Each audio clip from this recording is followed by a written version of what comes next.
All right. Well, thank you to all of our presenters. As I mentioned in the beginning, we also wanted to find out from the community what your favorite tips were and include some of those here as well. So thanks again to everybody who responded to our query to LS Tech. We got more tips than we could include today, but a lot of great ones and hopefully ones that we can include in other tech tips presentations. So I'm going to go through 10 here quickly at the end. So Michael Bowen from Community Legal Services suggested checking out UltraVNC. So UltraVNC is a free, easy to use, and quite powerful piece of software that can display the screen of another computer on your computer screen either through the internet or the network. So it allows you to use your mouse and keyboard to control somebody else's PC remotely for troubleshooting or helping them with some kind of a remote task. So it works as if you're sitting at that computer from your current location. So thanks to Michael for that tip, and check out UltraVNC.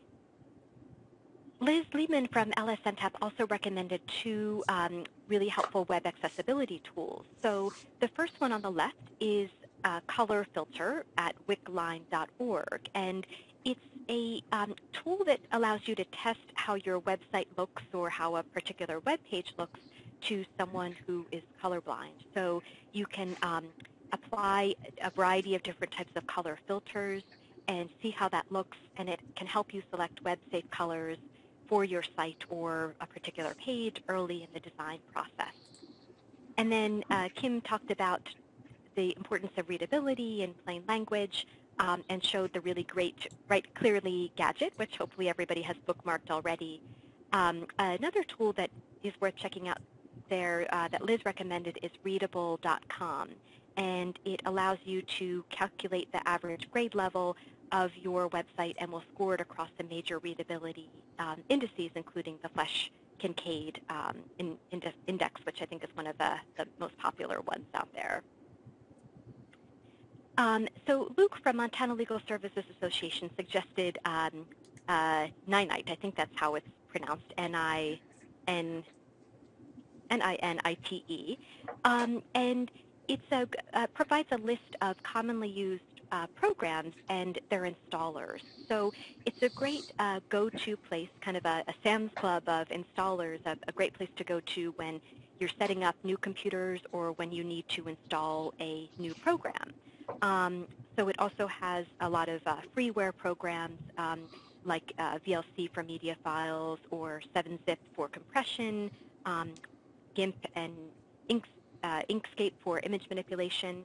So check it out and bookmark it if you're somebody that's often downloading a lot of new software or responsible for setting up new computers.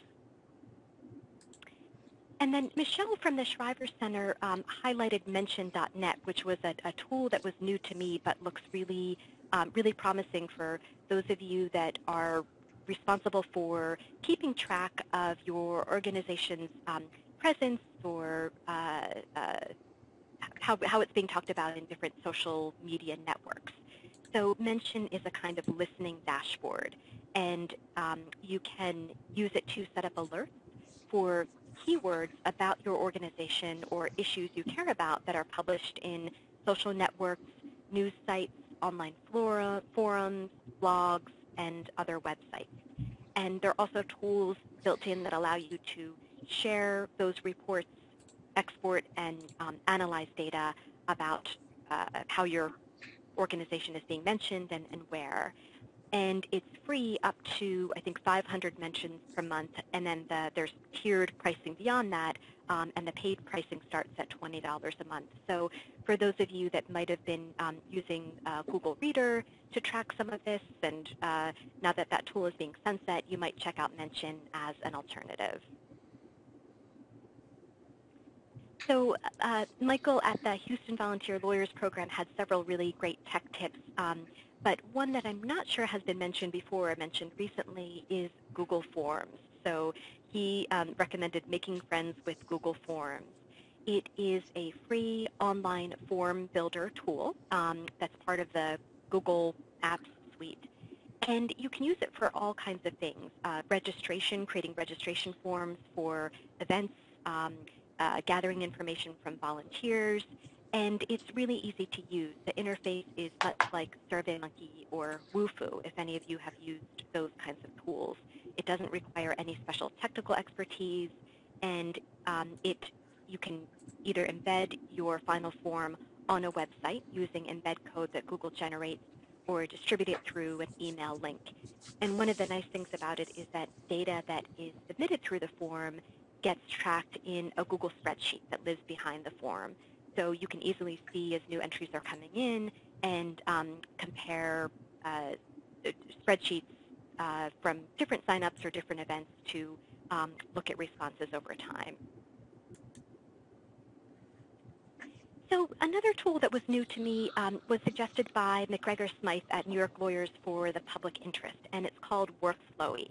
For those of you that love lists, it's, I think, definitely a good tool to check out. So in very broad terms, WorkFlowy is an online program that allows you to make lists, and it's free. Once you're signed up, you're presented with a page that looks much like a word processing document, and you can start typing your list into it. But one really neat thing about it is that each item within your list can have a sublist or a subpage associated with it. So once you've created your top-level list, you can zoom in on an item and double-click on a bullet point, and WorkFlowy will show you a new page for that item and any sublists that are on it. So each item in your list is almost like a tracking document on its own. So it allows you to create these really kind of deep lists. And you can either run WorkFlowy on the web, just using it through a web browser, but there are also apps available for iOS, and it will work from Android mobile devices through the Chrome browser.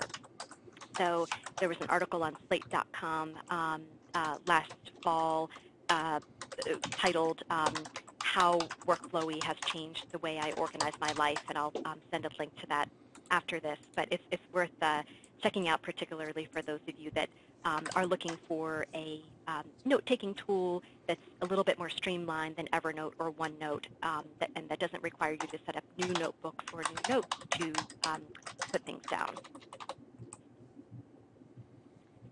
So my colleague Jillian here at Pro Bono Net highlighted Google's Tech Support Care Package tool, which allows you to create a customized email with short and sweet video tutorials on common tech issues for your parents, your grandparents, or anybody else in your kind of extended family who might benefit from learning a little bit more about how to do a video chat or how to know if an email is real.